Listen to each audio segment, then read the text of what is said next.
BJP Malkajgiri parliament సభ్యులు బడుగు నేత ఈరోజు బడుగుల కోసం ఆర్నిశలు కృషి చేస్తున్నటువంటి గౌరవశ్రీ ఈటల రాజేందర్ గారి మీద రాత్రికి రాత్రే హైదరాబాద్లో వారి వల్లనే బీజేపీకి ఏదో అధికారంలోకి రానట్టు, వారి వల్లనే వారి ఏర్పుతోటే బీజేపీకి ఇదైనట్టు దొంగచాటుగా కుట్రబన్ని కొద్దిమంది ఫ్లెక్సీలు కట్టిస్తూ ఒక బీసీ నాయకుడిని సమాజంలో అదేవిధంగా పార్టీ పరంగా ఎదగకుండా కుట్ర చేస్తున్నారు. దీన్ని బీసీ సంక్షేమ సంఘం తీవ్రంగా వ్యతిరేకిస్తుంది. ఇది మంచి పద్ధతి కాదు. తెలంగాణ రాష్ట్రంలో కొద్దిమంది అగ్రవర్ణాలకు సంబంధించినటువంటి నాయకులు, అదేవిధంగా కొద్దిమంది వివిధ పార్టీలో ఉన్నటువంటి బీసీలను ఎదగకుండా చేయాలనేటువంటి కుట్రతోటి ఇలా తెలంగాణ రాష్ట్రంలో బీసీ నేతల మీదనే బీసీల ఆత్మగౌరవాన్ని దెబ్బతీసే విధంగా, బీసీల మనోభావాలను కించపరిచే విధంగా, బీసీ నేతలను ప్రత్యేకంగా ఎదుగుతున్నటువంటి రేపు భవిష్యత్తులో ఇలా ముఖ్యమంత్రి పదవికి వీళ్ళు అడ్డొస్తారనో లేదా ముఖ్యమంత్రి స్థాయికి ఎదుగుతారనో ఒక కుట్రతోటి ఇప్పటి నుంచే అణచివేయాలని కుట్ర పన్నుతున్నారు, పన్నాగం పన్నుతున్నారు. ఇవాళ ఒకరోజు ఒక ఛానల్ తనేమో వారు ఎవరో వెనక ఉండి ఇవాళ పిసిసి అధ్యక్షుడు మహేష్ కుమార్ గౌడ్ గారి మీద కుట్ర చేస్తారు.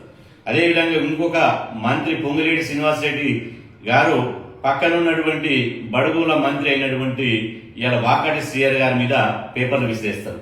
అదేవిధంగా ఈరోజు ఈటల రాజేందర్ గారు విద్యార్థి దశ నుండి ఇలా వారు చదువుకున్నటువంటి సంక్షేమ హాస్టల్ల మొదలుకొని 8వ తరగతి నుంచి మొదలుకొని ఇప్పటి వరకు ఇలా ఒకవైపు విద్యార్థి సమస్యల మీద, ఇంకొక వైపు బడుగుల సమస్యల మీద, అదేవిధంగా తెలంగాణ ఉద్యమం కోసం, స్వరాష్ట్ర సాధన కోసం, అదేవిధంగా నిరుద్యోగుల కోసం కొట్లాడుతున్నటువంటి నాయకుడు ఈటల రాజేందర్ గారు. ఇవాళ వారు హుజురాబాద్ నుంచి 6 సార్లు శాసనసభ్యులుగా గెలిచారు, అదేవిధంగా ఎంపీగా గెలిచారు, 2 సార్లు మంత్రిగా పనిచేశారు.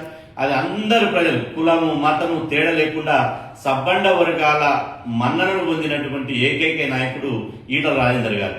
అట్లాంటి నాయకుని ఇలా ధైర్యంగా ఎదుర్కోలేనటువంటి వాళ్ళు దొంగచాటుగా ఇవాళ అక్కడక్కడ ఫ్లెక్సీలు వేసి అదేవిధంగా ఆయన మీద బదనాం చేయాలనే కుట్ర చేస్తున్నారు. ఇది నిజంగా మీరు అరచేతిని అడ్డుపెట్టి సూర్యకాంతిని ఎట్లయితే ఆపలేరో బడుగుల నాయకత్వాన్ని, ఎదిగే నాయకత్వాన్ని ఎవరు ఆపలేరు. ఇలాంటి చిల్లర వేషాలు, ఇలాంటి పనికి మాలినటువంటి ఇవాళ కుట్రలతోటి బీసీ నాయకత్వాన్ని దెబ్బతీయలేరు. ఖచ్చితంగా ఈ తెలంగాణలో భవిష్యత్ అంతా బీసీలకే. బీసీల నేతలు ఎవరైతే ఉన్నారో ఆ బీసీ నేతలకు సబ్బండ వర్గాల మద్దతు ఉన్నది. కాబట్టి ఇట్లాంటి చిల్లర వేషాలు బంద్ చేసుకోవాలి. ప్రభుత్వం కూడా కళ్ళప్పగించి చూడొద్దు. బీసీ నేతల మీద ఇలాంటి కుట్రలు జరుగుతుంటే ప్రభుత్వం స్పందించదు. అదే అగ్రకుల నాయకుల మీద ఎలాంటి కుట్రలు చేసినా, అగ్రకుల నాయకుల మీద చీమ వాలినా రాత్రే ఇలా వాళ్ళ మీద చర్యలు తీసుకుని అది ఎవరు కుట్ర చేశారు, ఎవరు ఫ్లెక్సీలు పెట్టారు, దాని వెనుక ఎవరున్నారని తేల్చేసేవారు. కానీ ఇక్కడ మాత్రం బడుగు నేతల మీద ఆరోపణలు వచ్చినప్పుడు మాత్రం ఎలాంటి చర్యలు లేవు. కాబట్టి రాష్ట్ర ప్రభుత్వాన్ని డిమాండ్ చేస్తున్నాం, దీని వెనుక ఎవరున్నారో ఆ దోషును తేల్చాలి. దీని వెనుక ఎవరున్నారు, దీన్ని ఎవరు ఏపించారు, దీనికి కథ, స్క్రీన్ ప్లే, డైరెక్షన్ ఎవరో తేల్చాలి.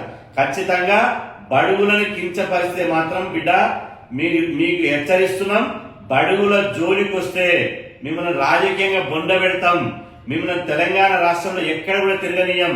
ఇవాళ జనాభా మాది, ఓట్లు మాయి, మేము భుజాలు కాయగంగా మీ జెండాలు మోసి, మీకు జిందాబాద్ కొట్టి, మీకు ఓట్లేసి, మిమ్మల్ని ముఖ్యమంత్రులు చేసి, మిమ్మల్ని ఉన్నత స్థాయిలో నిలబెడితే బడుగుల మీదనే కుట్రలు చేస్తారా? ఈ కుట్రలు ఇవాళ ఇప్పుడు చెప్పినటువంటి 3 నాయకులు గారు అందరి మీద జరుగుతుంది. దీన్ని సంఘటితంగా ఎదుర్కొంటాం, ఎవరో గుర్తిస్తాం. ఇవాళ ఖచ్చితంగా అగ్రకుల నాయకులు కనుక కుట్ర చేస్తే వారిని రాజకీయంగా వాళ్ళు ఏ నియోజకవర్గంలో పోటీ చేసినా అక్కడికి వెళ్ళి బీసీలంతా వీళ్ళు బీసీ ద్రోవులు, బీసీలను అణచివేసేటువంటి కార్యక్రమం తీసుకోవాలని చెప్పి ప్రచారం చేసి వాళ్ళని రాజకీయంగా పుట్టగతులు లేకుండా చేస్తాం.